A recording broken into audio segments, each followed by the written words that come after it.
Alright mga amigos, nasilat nga po ng 38 anyos former featherweight world champion na si Axeman Nicholas Walters ang paboritong manalo na 24 anyos na si Joseph Adorno sa naging main event ng Probox TV sa pamamagitan nga po ng 10-round unanimous decision sa score na 98-91, 97-92 at 95-94. Ipinakita ni Nicholas Walters na may gasolina pang natitira sa kanyang tangke. Kilala si Nicholas Walters sa pagtalo noon sa ating pambato na si Nonito the Filipino Flash Donaire. Si Walters po ang kauna-unahang boksingerong tumalo via knockout kay Donaire noong 2014. Taong 2016 tumigil sa pagboboxing itong si Axeman matapos talunin ni Vasily Lomachenko at ngayong 2024 ito pa lamang ang kanyang ikatlong laban mula nang bumalik noong taong 2023.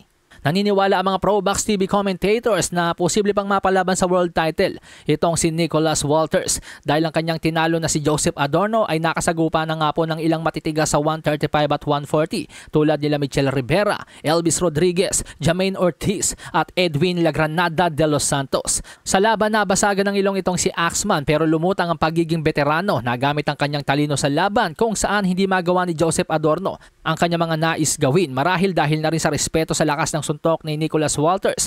Kahit paggaling lamang ng featherweight itong si Walters hindi po magawang bulihin ni Joseph Adorno si Axeman. Sa ngayon nag-improve na nga po ang kartada ni Nicholas Axeman Walters sa 29 wins, 1 loss, 1 draw with 22 knockouts. At ito ang kanyang ikatlong sunod-sunod na panalo mula nang bumalik sa boxing. Sa iba pang balita mga amigos, tila biglang nabahag ang buntot ng Golden Boy Promotion CEO na si Oscar De La Hoya. Biglang cambio po kasi ngayon si Oscar De La Hoya mga amigos, ayaw nang isagupa si William Cepeda kay WBC World Lightweight Champion Shakur Stevenson. Matatanda ang bago ang laban ni William Cameron Cepeda kay Maxius, kinukulit nga po nitong si Oscar De La Hoya si Shakur Stevenson. At matapos nga po yung impresibong panalo ni William Cameron Cepeda kay Maxius, tinatanong ni De La Hoya kung gusto pa rin daw bang labanan ni Shakur Stevenson nitong si William Cepeda.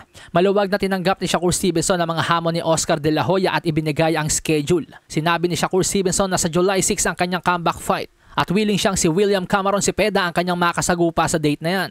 Sinabihan na rin ni Shakur Stevenson ng kanyang promoter na si Bob Arum na ikasa ang laban na ito. At sinabi naman po ni Bob Arum na hinihintay lamang niya ang tawag ni Oscar De La Hoya. Pero ngayon nga po mga amigo, sinabi ni Oscar De La Hoya na hindi pa niya ilalaban si William Cepeda kay Shakur Stevenson sa darating na July 6 sapagkat in-schedule na naman niya si William Cepeda sa ibang laban. Barat ni Oscar De La Hoya sa third quarter na lamang ng taong 2024 niya tatawagan si Bob Arum.